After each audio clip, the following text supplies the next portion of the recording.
Welcome back. Your money में आज हमारा फोकस है इंश्योरेंस पर और आपके सवालों के जवाब देने के लिए हमारे साथ है myinsuranceClub.com के वाइस प्रेसिडेंट मनोज असवानी।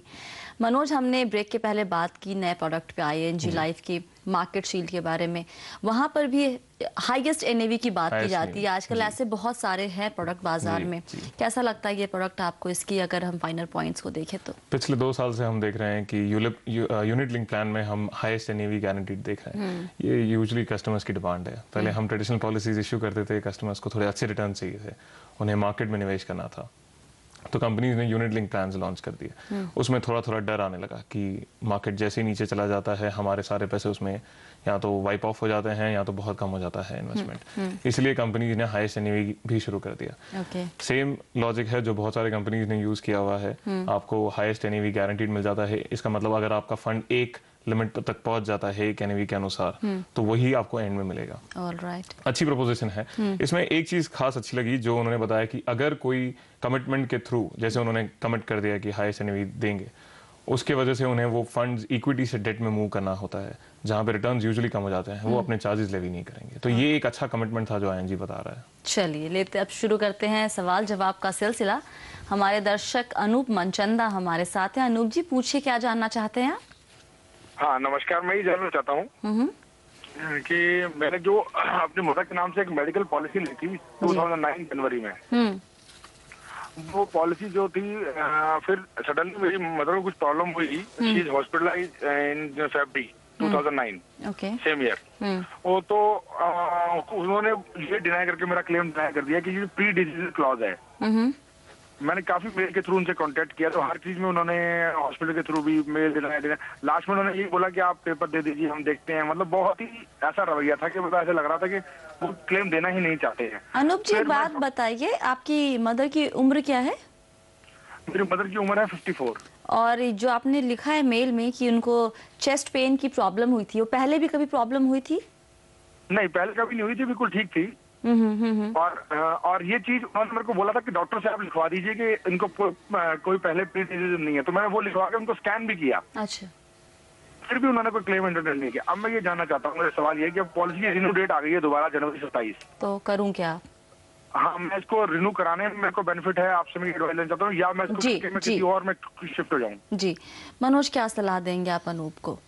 अनूप जी, पहले तो आप ये देख लीजिए कि पॉलिसी डॉक्यूमेंट में कोई प्री एग्जिस्टिंग डिजीजेस मेंशन किए गए थे कि नहीं। क्योंकि अगर ये बीमारी पहले से ही बताई गई थी पॉलिसी इशू करने के वक्त, तो इंश्योरेंस कंपनी इसे कवर नहीं करेगी। यूजुअली इंश्योरेंस कंपनीज 3 से 4 साल कंटिन्यूसली आप अगर उन्हीं के साथ रिन्यू करोगे बिना कोई ब्रेक के, तब ये जाके कवर करेंगे। तो जैसे आप बता रहे हो कि आपने ICICI के साथ ये पॉलिसी रन करी हुई है, तो 2 साल और अगर आप रन करेंगे तो फिर ये भी कवर बीमारी हो जाएगी। अगर आप इस वक्त किसी और कंपनी से पॉलिसी शुरू करते हैं तो वहां भी आपको 4 साल तक ये बीमारियां कवर नहीं होंगी। मनोज, एक चीज यहाँ पे मैं क्लियर करना चाहूंगी। इन्होंने कहा कि चेस्ट पेन हुआ था और जो पहले कभी भी नहीं हुआ था। जी।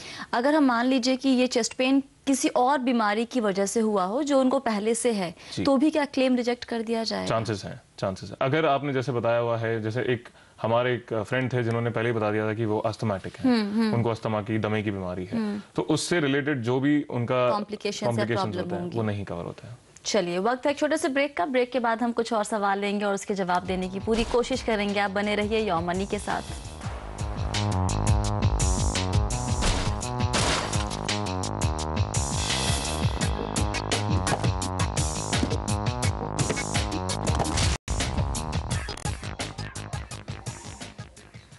Welcome back. योर मनी में आज हमारा फोकस है इंश्योरेंस पर और आपके सवालों के जवाब देने के लिए हमारे साथ है मनोज असवानी। चलिए बढ़ते हैं अगले सवाल की तरफ। डॉक्टर शरद हमारे साथ हैं। शरद जी, क्या जानना चाहते हैं आप? Good evening ma'am. Good evening sir. Good evening. मेरी वाइफ के नाम से मैंने जीवन भारती प्लान ले रखा है with guaranteed addition for 5 year and with profit thereafter. मैं ये जानना चाहता हूँ कि मैं ये प्लान कंटिन्यू रखूँ या सरेंडर कर दूँ? All right. और दूसरा क्वेश्चन ये है कि अगर मैं कंटिन्यू करूँ तो मुझे ये जो 2 राइडर्स दे रखे हैं, इसमें कंजेनिटल डिसेबिलिटी और क्रिटिकल इलनेस वाला, तो इन्हें मैं बंद करा सकता हूँ क्या, राइडर्स को? Okay, all right. इन्होंने बहुत कैलकुलेशन भी किया है, जो मेल में आपके सामने भी होगा जब, और इनका कंसर्न ये है कि जो रिटर्न ये देख रहे हैं कैलकुलेशन के बाद दोनों काफी कम लग रहा है, थोड़े दुखी लग रहे हैं। थोड़े दुखी लग रहे हैं। अच्छा। तो क्या करना चाहिए इनको? बहुत कस्टमर्स का तो ऐसा होता है, जब आप इंश्योरेंस पॉलिसी को 5 साल के बाद देखते हैं और उसे फिर इन्वेस्टमेंट की तरह कंपेयर करना शुरू करते हैं, तो वो मत कीजिए। इंश्योरेंस पॉलिसी को इंश्योरेंस ही रहने दीजिए। ये जो प्लान है, महिलाओं के लिए खास प्लान लॉन्च किया गया था करीबन 2003 में, और उसके बाद अब ये 1 या 2 साल पहले ही बंद किया गया है। इस प्लान में आपको राइडर, जो आपने बताया, क्रिटिकल इलनेस का कवर मिला हुआ है। वो बहुत ही रेयर कॉम्बिनेशन है, बहुत ही कम प्लान में अवेलेबल होता है। अगर आप ये अलग से लेने जाएंगे तो आपको कम से कम 3 से 3,500 रुपये सालाना भरने होंगे इसके लिए, हेल्थ इंश्योरेंस में। तो इसे तो कंटिन्यू कीजिए। ये प्लान में, जैसे आपने बताया, आपको पता है कि इसमें प्रॉफिट्स भी हैं, बोनस भी है, तो क्यों बंद करना चाहते हैं? हाँ, ओवरऑल अगर आप रिटर्न्स कंपेयर करोगे एफडी के साथ, जहां 8-8.5% की आप उम्मीद लगा रहे हो, इस प्लान में शायद 7-7.5% तक आपको रिटर्न्स मिलेंगे। पर एक अच्छा प्लान है, खास महिलाओं के लिए, तो कंटिन्यू करें हमारी राय में तो। ओके, और इसमें ये जो दो राइडर्स थे वो चाहते हैं कि अगर निकलवा देना तो क्या पॉसिबल है? एक राइडर तो हमारी राय में नहीं निकाल गया, जो क्रिटिकल इलनेस है। दूसरा आप निकाल सकते हैं, क्योंकि वो नवजात के लिए होता है। मतलब पॉसिबल है निकालना, वो आप अटैच किया हुआ है तो आप उनको आप रिक्वेस्ट कर दीजिए, शायद वो कर दें, बिकॉज ये प्लान डिसकंटिन्यू हो गया तो चांसेस बहुत कम है, बट कंटिन्यू करने में कोई हर्ष है नहीं, क्योंकि इनके ऑलरेडी 5 या 6 ईयर्स हो चुके हैं। ऑल राइट, चलिए लेते हैं अगला सवाल। महेश चंद्रा ने हमें ईमेल किया है। महेश चंद्रा की उम्र 28 साल है, पत्नी की उम्र 23 साल है। चाहते हैं हेल्थ पॉलिसी लेना अपने लिए भी और अपनी वाइफ के लिए भी, साथ में प्रेगनेंसी का कवर भी चाहिए, क्या पॉसिबल है? जी बिल्कुल, आजकल बहुत से कंपनीज ये ऑफर कर रहे हैं। रिसेंटली मैक्स बूपा जो है अपने प्रेगनेंसी बेनिफिट्स और मैटरनिटी बेनिफिट्स को बहुत पब्लिसाइज कर रहे हैं। अपोलो के पास एक प्लान है जो मैटरनिटी बेनिफिट्स कवर करते हैं। इन पॉलिसीज में कंडीशन सिर्फ ये होती है कि आपको ये पॉलिसी 4 साल तक रन करनी होती है, उसके बाद मैटरनिटी बेनिफिट्स मिलेंगे। ओके। मैक्स बूपा ने जो लॉन्च किया उसमें 2 साल की कंडीशन है। और अगर आप पब्लिक सेक्टर में देखेंगे तो ओरिएंटल इंश्योरेंस आपको ये बेनिफिट ऑफर करता है। ये महेश जानना चाहते थे अपनी रिटायरमेंट की प्लानिंग के लिए कुछ अच्छी कोई पेंशन पॉलिसी, पेंशन प्लान इनको बता सके आप।